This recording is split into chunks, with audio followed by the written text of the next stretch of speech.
I'm generally a team builder, a collaborative builder. I'm the kind of person that tries to make everybody happy in the room. So like when I'm uncomfortable, it's hard for me because I really want peace and harmony around me, which is part of, I think, why it works, because I'm in a room where I'm uncomfortable or in a situation where I'm uncomfortable. And what I'm trying to do that whole time is bring harmony to that discomfort. Hi, I'm Tracy Lovejoy. And I'm Shannon Lucas.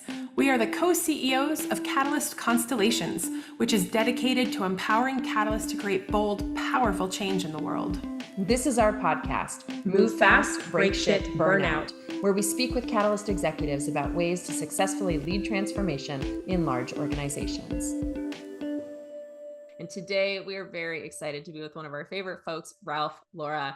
Ralph is an accomplished leader. He has won myriad awards. He's known across our community and multiple communities as a catalyst, as a connector. He's had a wildly successful career as a CEO in some of the world's most iconic brands. He's been at Hewlett Packard, at the Clorox Group, and he brings a really strong combination of IT expertise, business acumen, and a track record of transformation, which have been some of my favorite conversations with him.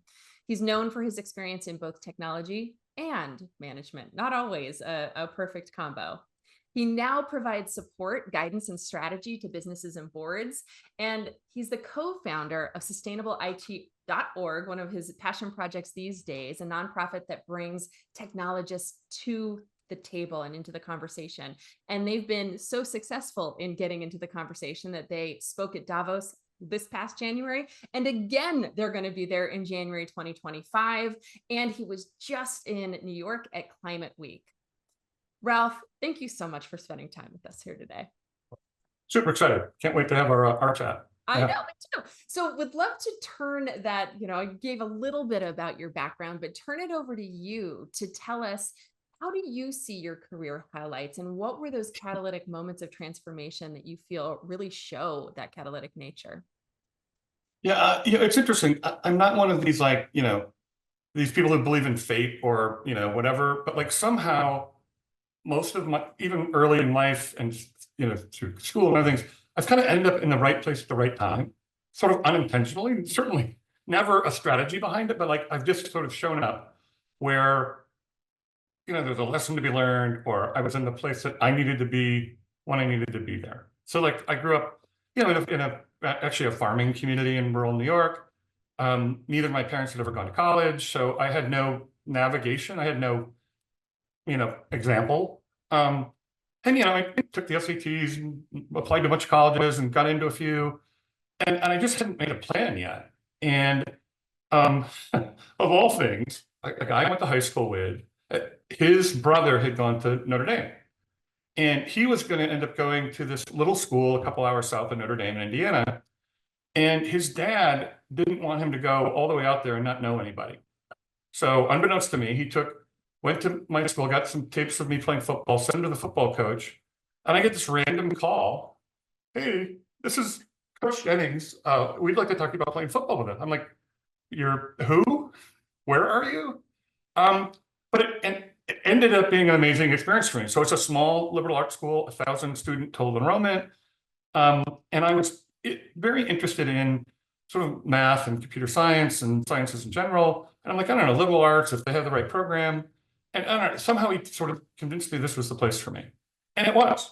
I ended up there, and instead of going into some, like I would have probably gone to Syracuse University or RIT or one of these like larger institutions in my home state, I ended up in this small place, and I come from a small town where I could be myself, I could interact, I was comfortable, and I had access to the computer lab almost unlimited, access to my professors, and I still, to this day, 40 plus years later, I keep in touch with one of my old college professors on Facebook, and it was just the kind of experience I needed at the time. And I ended up, instead of maybe getting lost in the shuffle, I ended up finding kind of my passion. And so I was a dual major in math and computer science. And, like I was a volunteer in the computer lab. I ended up, because of like a roommate of mine getting talked into running for student government. So I ended up vice president of this class. And then the next year I was the president of the student body, and I had all these experiences that I probably wouldn't have ever had. So I just balanced between, the geeky math and science side of things and, kind of politics and social and leadership, that it just turned out to be the right nurturing environment at the time. And then I was like, okay, now what am I going to do for a living? Like, what job am I going to get? And I was very focused on where I wanted to make a difference. I wanted to do something cool. And this is 1986. And I was looking around going, well, all the cool work that I liked in the computer world was being done at Bell Labs. Like, they'd invented Unix, they'd invented C, they were working on some really interesting networking stuff. And I'm like, I want to go work for Bell Labs. And this is so, not to, toot my own horn, I guess. So it's a small school, but I was valedictorian, and I had a 4.0, and I had all these accolades, all this stuff. So I had a pretty good resume, but I literally sent out one resume to one job. I didn't go interview at a bunch of companies. I didn't look for like the best job. I was like, I want to work there. And I had the interview, got the job, and I went to work for Bell Labs. And again, it was the right place for me at the time. I got to do some really interesting work with some really amazing people. And I started out in Chicago. I ended up in New Jersey at the headquarters at Bell Labs Research. And, my users were Ryan Kernigan and Dennis Ritchie and Rob Pike and, Bill Corin, and like literally the people that, wrote the book and invented the technology brought me there in the first place. I mean, we used to go to Brian Kernigan's house on Thursday nights because he had a pool. We'd swim in his pool and we'd go watch laser discs in it because he had this big laser disc collection. And I hung out with all these, brilliant scientists, and, kind of understood.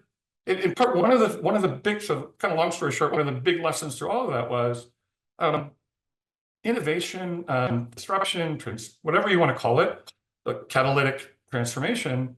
For me, it ended up being like 99% of it was about mindset. It was about how you looked at the world.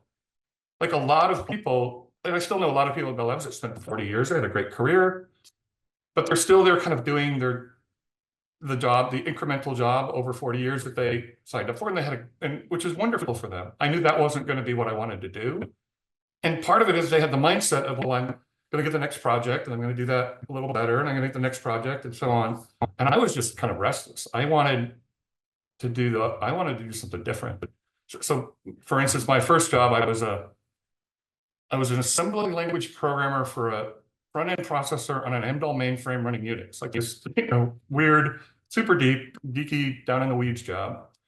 But I was frustrated because we had to queue up, like in the batch job, to compile our code overnight, and it just seemed inefficient. And Sun workstations had just come out. So I asked my office mate, and I complained to our boss for like 3 months about all this. And so he went out and he bought 3 Sun workstations for us, gave them to us in a lab, and we ported all the cross compilers over, built our own environment, and all of a sudden we could compile our code in like an hour and a half instead of overnight.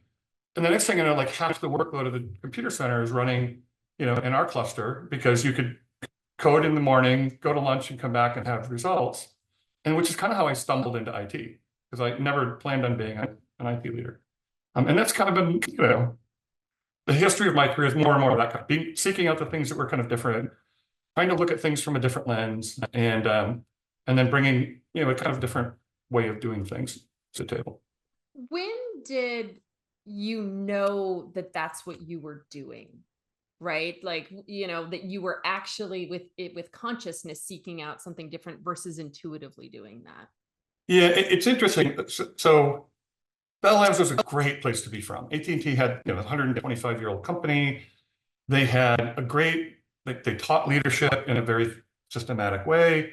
There was this thing called the GEI, the General Executive Instructions. It was a 3-ring binder. Literally anything, any topic. Somebody walked in your office and said, a light pole fell on my car. You could turn to the page and this tab that said light pole car, and it would tell you what to do. Like, it was that detailed. It was super great. So you had this like good support system so that you could figure out the right answer to things and the right structure.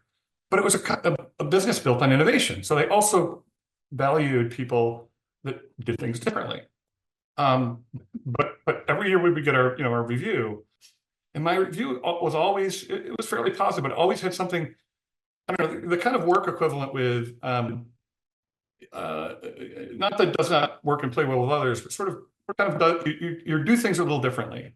And even for Bell Labs, it was sort of like, well, you're making waves, like, and so after, I don't know, about 8 or 9 years, I figured out that there's two different ways to make waves. There's ways to make waves where you annoy people and disrupt the system and maybe don't create super value. And it took me a while to figure this out. I had a great mentor who sat me down and, kind of beat me over the head with it a few times so I would listen.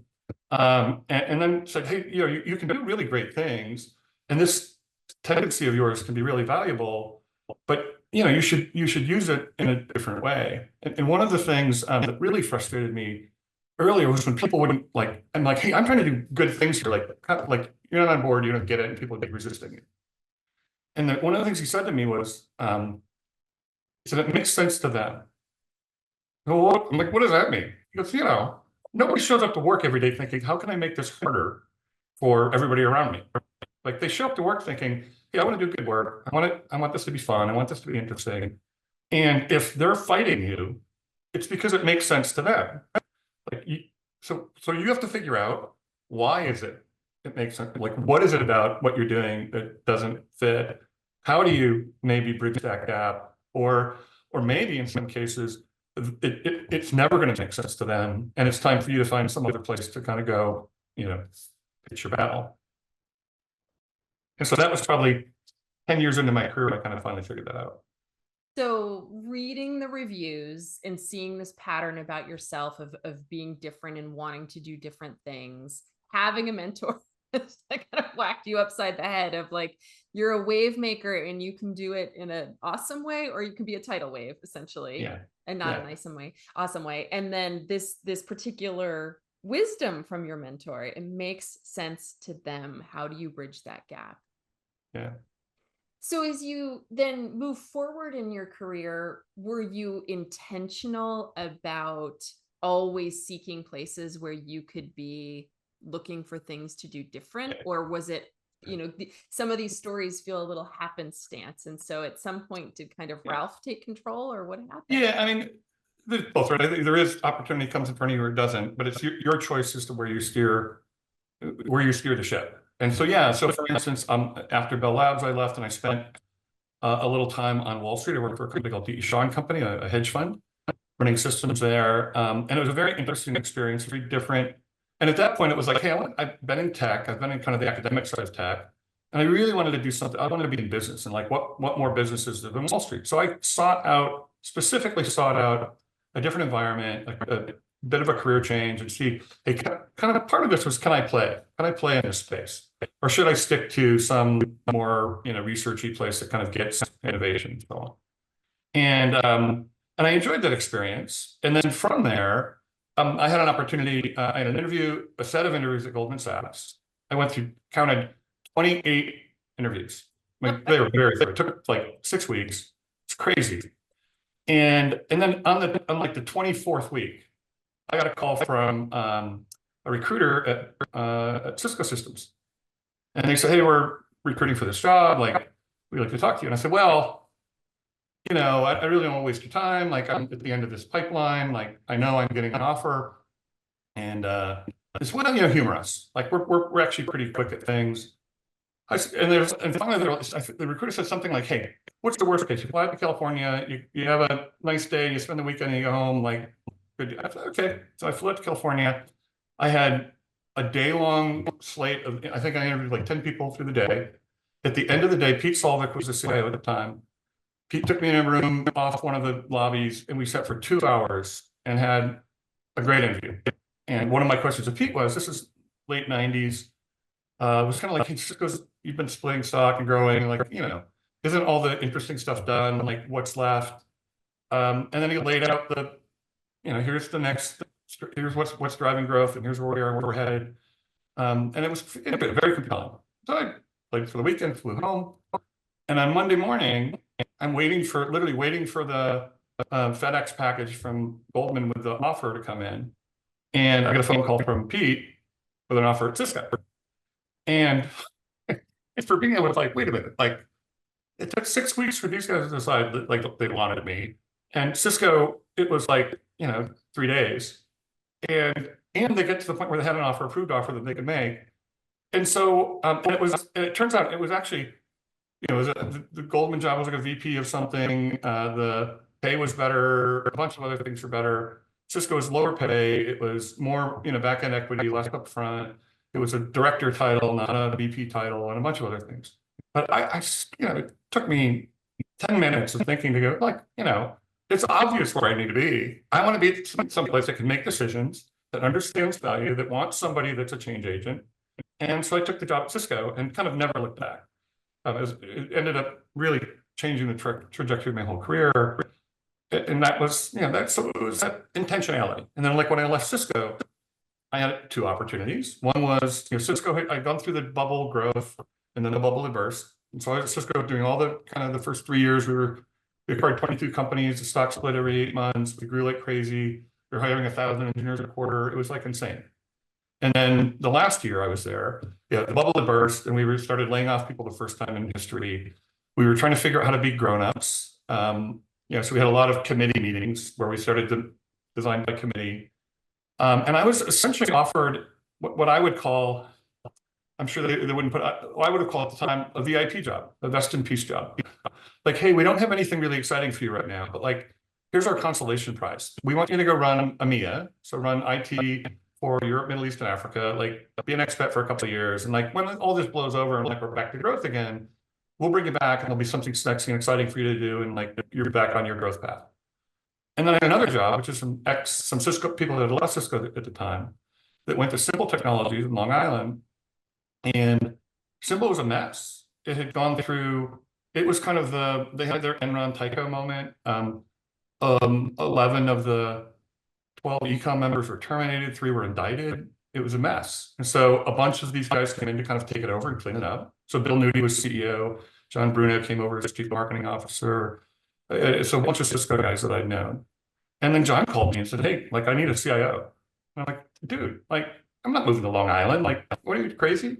And then I looked at my wife and I thought we had a business trip and my wife came along and we were on the plane on the way back talking about Europe and a bunch of other things, and made the decision like, like I don't want to go spread water for 2 years. Like I want to go do something that's an opportunity to do something.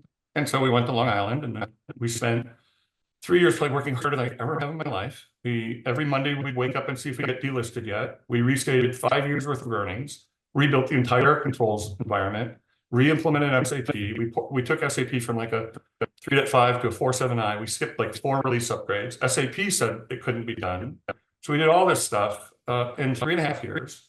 Took the company from $1.3 billion, I think, to $1.7 billion, did 2 acquisitions, and then ultimately sold the company to Motorola.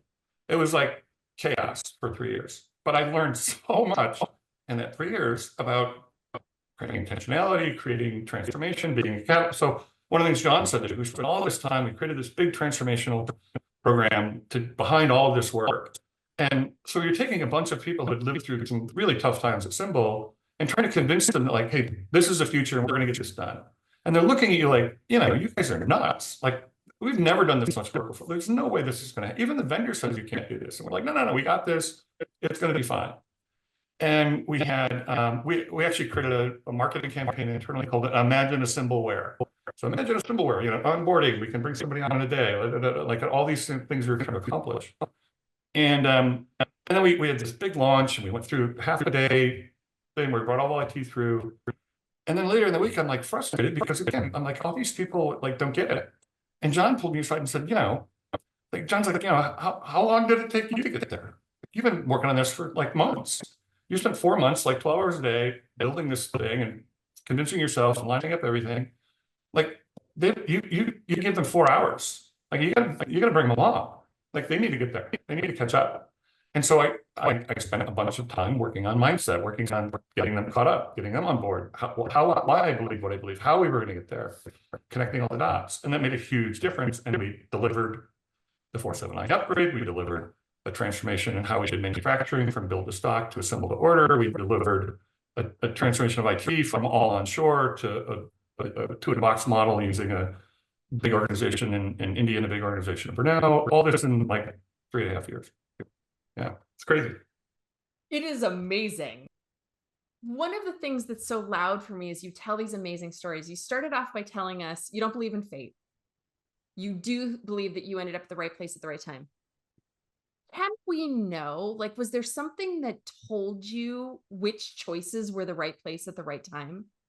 Yeah, so what I, in a way, what I started doing, and I started, I don't know, early in life with unintentionally, and then later recognizing the pattern, intentionally doing things that I found uncomfortable.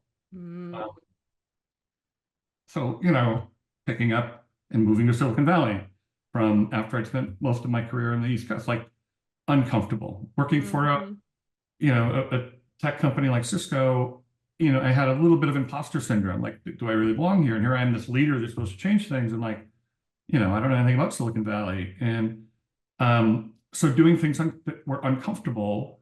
And that's kind of been both from a people leadership and opportunity perspective, but also from a technology perspective. I proud of myself. I was a very technical person early in life. I still am somewhat technical, certainly not hands-on. But I've always, something new comes along and I'm like, that's really intriguing. Like, I know nothing about that. And it's a bit freaky that I don't like to not know about something.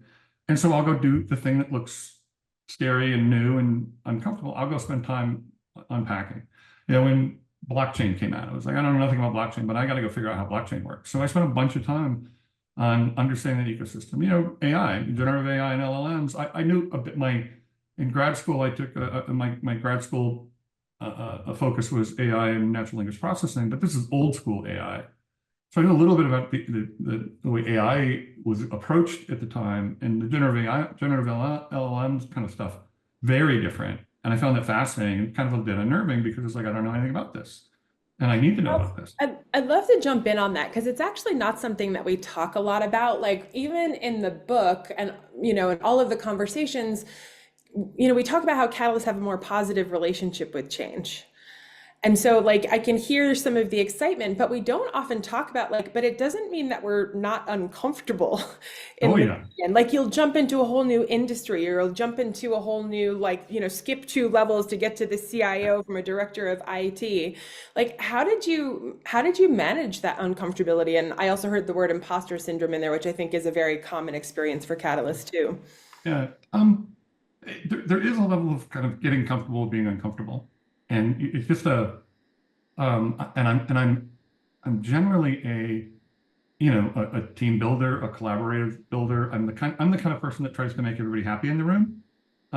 So like when I'm uncomfortable, it's hard for me because I really want peace and harmony around me, which is part of, I think, why it works, because I'm in a room where I'm uncomfortable or in a situation where I'm uncomfortable.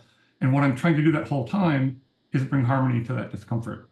So if I go to an environment where there's strife or chaos or challenge or something, my instinct, every fiber of my being is about, hey, how do I get to a place where we're not under siege here and we're in a happy place? And so that's where I spend all my energy. And by the way, that's also when I know it's time to leave. So it's been hard. One of the hardest things is you go to a great place, you build a great team, you do great work, and you're super happy with all you've accomplished. And then what I found is if I stay too long, I mess it up because I'm really good at fixing things or finding broken things and trying to fix them. But if there's nothing broken, I will find something to fix, whether it needs to be fixed or not. And there's a guy I worked with at Cisco. I won't mention his name. His first name was Malik. He'll recognize himself. And we had a bunch of data centers and a bunch of assets. And of course, you'd go to the end of the quarter, the end of the year, and you'd have all these assets you couldn't locate, and you're trying to figure out are they depreciated or not, and all this. So we had a big spreadsheet, and it was like $3 million worth of stuff. And Malik was assigned to go hunt down all these assets and figure out where they are and dispose of them and so on. He did a fabulous job. Within like 3 months, he'd gotten 80% of it done. Within 5 months, he had 99% of it done, and he wouldn't stop. There's like a handful of, there's like nothing left. It's all rounding error. Like we could write this off. It's not a big deal, but he didn't know how to stop. he drove people crazy. I had people in my office like, dude, like we've already got it all. Like, can he leave me alone? Can you tell him to stop bothering me? And I had to pull it. And I later I mentored Malik for a long time, and he was a great guy, and he's done great. But like, it's one of those, like, sometimes you have to know when, like, some of your strengths in certain problems and environments can turn out to be real irritation points in others, and you've got to understand when to apply those. So for me, I'm not good at status quo. I'm not good at, managing the boring stuff. So, which is part of why my career has been kind of a series of jobs I've had for 4 or 5 years. I come in, do the work, and then I have to know when to find the door and find the next challenge, so I don't drive people crazy. Okay, two follow-up questions there. I'll start with where you ended, which is like, how do you know? What are the signs that it's like, okay, it's time for Ralph to find the new thing? So example of Clorox, I was CIO for the Clorox company for a while, and I worked for a great leader, Frank Tatasio. And Frank and I were actually on a trip to India, looking both at the IT stuff, but also, Clorox looking at some of the consumer goods market in India and how that worked. And we were sitting actually in the bar of the hotel after 3 or 4 days in, and Frank said something to me about, like, basically, like, you got to slow down. I'm like, what do you mean? And he's like, you've been here, you've done a great job, you've cleaned things, you've really transformed our analog company in digital ways, and it's been great. But like, people are like exhausted. You're way out front. You got to wait for people to catch up. And I sat and thought, I'm like, we are so far behind. Like, we got to go faster. And you're telling me to slow down. I'm like, okay, it's time for me to go. Warning, totally. And by the way, we were both right. Like, for me, I was too far behind what I saw coming. Yeah. And Frank was right. For the Clorox company and their business model and their margin structure, they were doing just fine. They had done a great job of competing and catching up and leading in many ways. So had I stayed, I would have, cavitated for a while and churned and probably not made friends. But by leaving, and I had a good friend of mine, Ramon Baez, had just left Kimberly-Clark and become CIO, global CIO at HP. And he called me and said, hey, like, I need your help. And so, all my green flags went up. You need my help? I love help. I love help. I love to solve a problem. And so I went over and became CIO of the enterprise group, what is now HPE. And 3 months in, we get this announcement from Meg that we were separating the company in 3 pieces, which was not what I signed up for, but became another interesting journey, and one that, pulled on a lot of the things from the past and learned some new skills and new attributes, and was an interesting journey, very different than what I'd done before, but one I really enjoyed.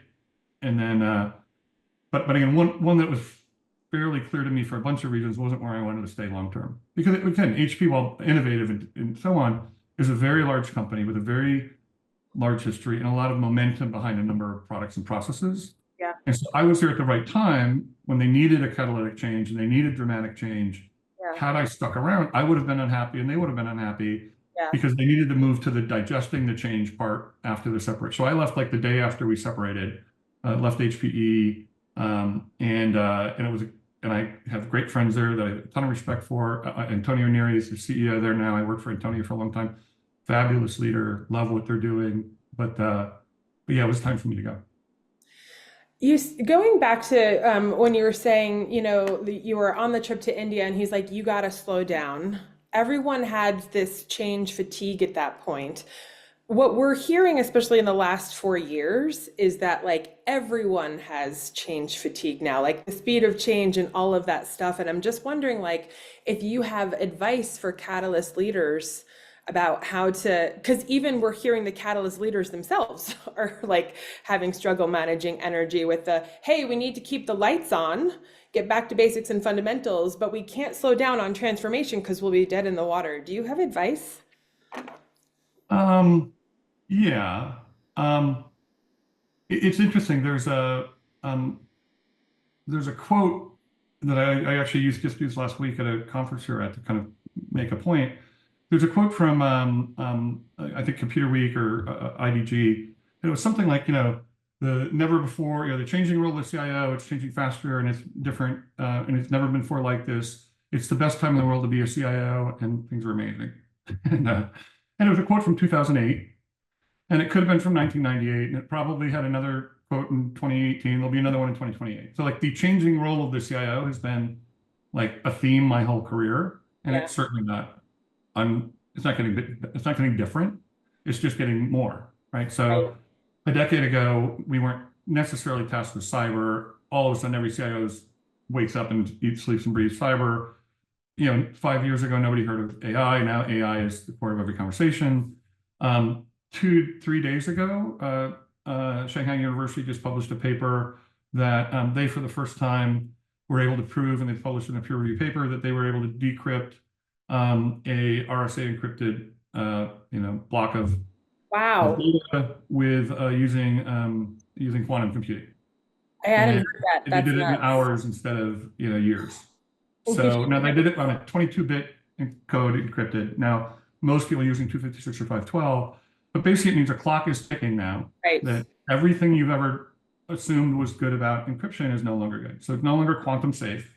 And quantum, so now all of the CIOs have to worry about, what do we do about quantum? So, and there'll be something else. There'll be something next year. And But to your point, this isn't like we've been talking about this. I remember being at CES talking to the IBM guy, I don't know how many years, about quantum, but it's like the pace of those things being realized.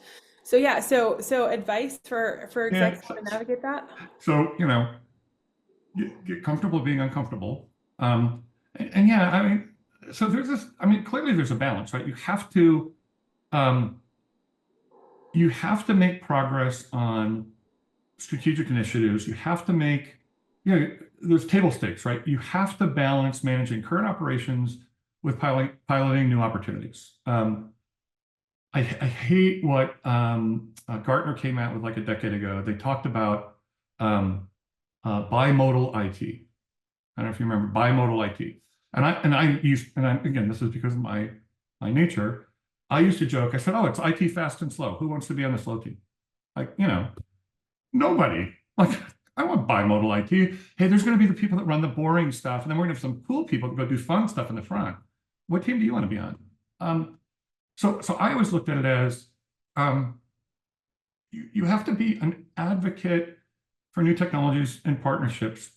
But part of what the role of a leader or CIO is understanding the difference between the shiny object syndrome or change for change sakes and creating value. So for instance, one of the reasons 13 years ago, myself and some other really fabulous leaders, 8 CIOs at the time, Don Dewitt, Fong Tram, Rebecca Jacoby, Tony Scott, there was a bunch of us who got together and created the TBM Council, the Technology Business Management Council, tbmcouncil.org. It's still around. It's got thousands of customers involved now, tens of thousands of people participating. And it's kind of became its own movement. And the focus there was basically taking technology organizations and technology spend and trying to align it to strategy and value, which is frankly way harder to do than it should be. A lot of people know what their costs are. Not a lot of people can tie that to value generation or to strategy. And so we spent a lot of time sharing with each other, helping build a reference framework and a model. We published a book and done certifications and like created kind of a whole movement around TBM. But again, the idea was to help people figure out the difference, like where to invest, how to invest, and what technology to be running it. So I would argue AI, for instance, right now, most AI initiatives are based on a FOMO strategy. If I don't do AI, I'm an idiot. Like I'm going to look at poorly. So I have a fear of missing out. I'm going to do AI because I need to. But there's not a lot of thoughtful strategy behind some of what's being done. I was in the Broadmoor in the CIO 100 conference in August, and IDG got up and did this great keynote talk about, hey, we surveyed everybody on what they're doing with AI, and here's our great results. It's fabulous. Like you guys are working on some amazing things. Onboarding, office productivity, accounts payable, accounts receivable, HR. Like this is like the biggest nothing burger ever. We're working on like productivity. Really, that's the best we could do. We've got this amazing new thing, and the best thing we can do is like what we've been doing for 15 years with RPA and BPO, and like we couldn't find a better use case. So I'm like, come on, guys, like we got to figure this out. So you've got to figure out how does that connect to strategy and value. If your strategy is do it 4% cheaper, that you're doing a great job. But by the way, unfortunately, maybe you save 4% in productivity, but you spent a ton on your AI project, so you're probably underwater in your ROI value.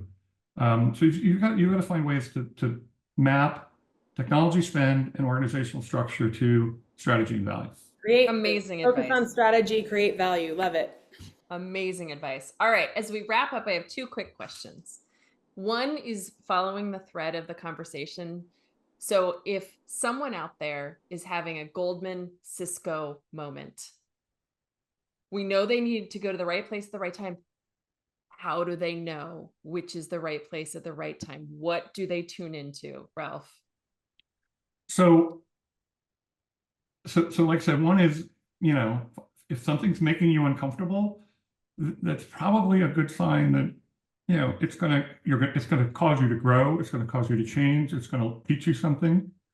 And if you feel like, oh, I've got this job now, I'm a great candidate, I could do this like in my sleep, then unless you want to be asleep for the next job, that's not the job. Good Mic advice. drop. Mic drop. Yeah. All right, final question for us today. One of our favorites. We'd love to hear about your favorite catalyst, past or present, who inspires you. So there are so many of them. I will say, I'll give you maybe two people. So one, so Pete Solvik, I mentioned earlier. Pete was a CIO at Cisco, and Pete was just a really unique guy.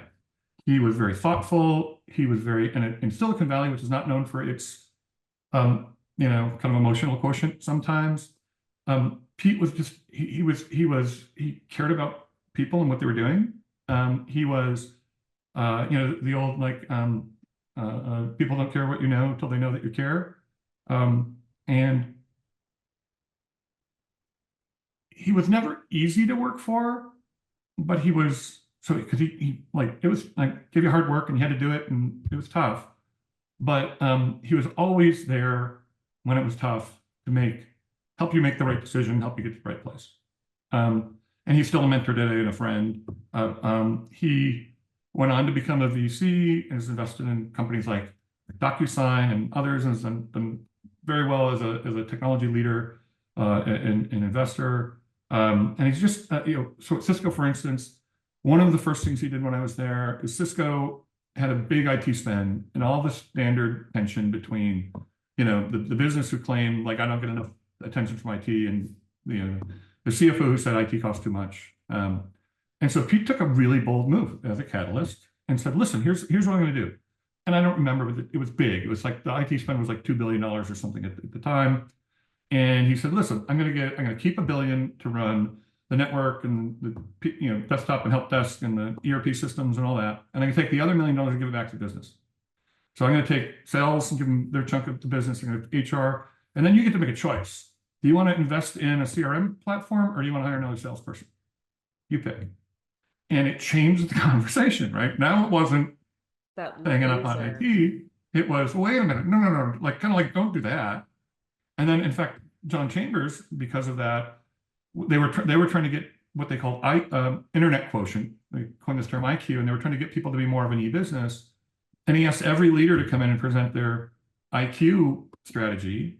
And the first two leaders came in and had their IT leader present the strategy. And John's like, no, that's not allowed. Like, I want you to present the strategy because it's your strategy, not theirs. And so I had to go back and kind of retool and come back. And it really changed the way they approach technology, and it was kind of fundamental. And then the other leader, again, I was a customer, and then he became a mentor and a friend, is Tom Mendoza, who was for a while originally sales, then CEO and later chairman of the board at NetApp. Tom tells a story about when he was first hired into NetApp in sales, and went to a board meeting, and one of the board met, and he's struggling. Like, they didn't make their number, they were way behind, and he's thinking, I'm going to get my butt kicked. And he was preparing for a really rough day. And he walked in, and like one of the board members pulled him aside and said, hey man, hang in there, you're doing great. Like, we got your back. Like, this is tough, but like, we get it. And he walked out thinking, man, that was a lot easier than I thought. And I got all the support. And So then they went out. Next year, they killed it. They were 2x sales. Everything was going great. They had great product and market, good product market fit. And he goes to the board meeting and thinks, man, if they, loved me last time, they're going to really love me this time. And he said he spent like 10 hours in what felt like the longest root canal of his life. Oh, God. And he's like, and then he goes to the same board member. He goes, dude, like, what happened? Like, why are you so mad? He goes, I'm not mad. He goes, and why did you just, what happened? He goes, well, the first time you came in here, you were having a tough time. You didn't have confidence and belief in yourself. You needed belief and support and someone to help spur you on. He goes, this time you came in, you were cocky. You thought you owned the world. And you've got a bunch of competitors who aren't going to let that happen for long, and they're coming for you. So I need to tune you up, man. The right lessons. And I was like, what a great lesson. Yeah. Oh my gosh. Amazing. You are the best storyteller, Ralph. Oh, seriously. Well, and one of the, so closing, the last thing, great piece of advice Tom gave me, because I was doing a keynote speech for an event. And I said, Tom, you're like one of the best speakers I know. Like, how do you prepare for a talk? And he said, oh, well, I don't review the material, because usually he goes, if they have me up there, I'm not walking through the 12 bullets and, the training material, like they have somebody else doing that stuff. He said, I'm not focused on that. He said, I just have one question before I go on stage. I go, what's that? He goes, how do you want them to feel when they leave? So it's like a sales meeting. Do you want them to feel like, oh my God, we're going to get our butt kicked. We got to get out there. We got to get working. Do you want them to feel like, hey, pick your head up. You're doing great. Like, you've got this. How do you want them to feel when they leave? And he goes, that's my whole focus. How I want people to feel today is inspired, and you have landed that plane amazingly, Ralph. Thank you so much for the time with us, for sharing your stories and wisdom. It's been a blast. Thanks a lot. And thank you so much for listening. If you'd like to learn more about how to create powerful and bold change in the world, please be sure to check out our book, Move Fast, Break Shit, Burnout, or go to our website at catalystconstellations.com. And if you've enjoyed this episode and this conversation with Ralph as much as we have, please take 10 seconds to rate it on iTunes, Spotify, Stitcher, or wherever you listen to your podcasts. Of course, if you have other podcasts or some other catalysts in your life, hit the share button and send a link their way. Thanks again.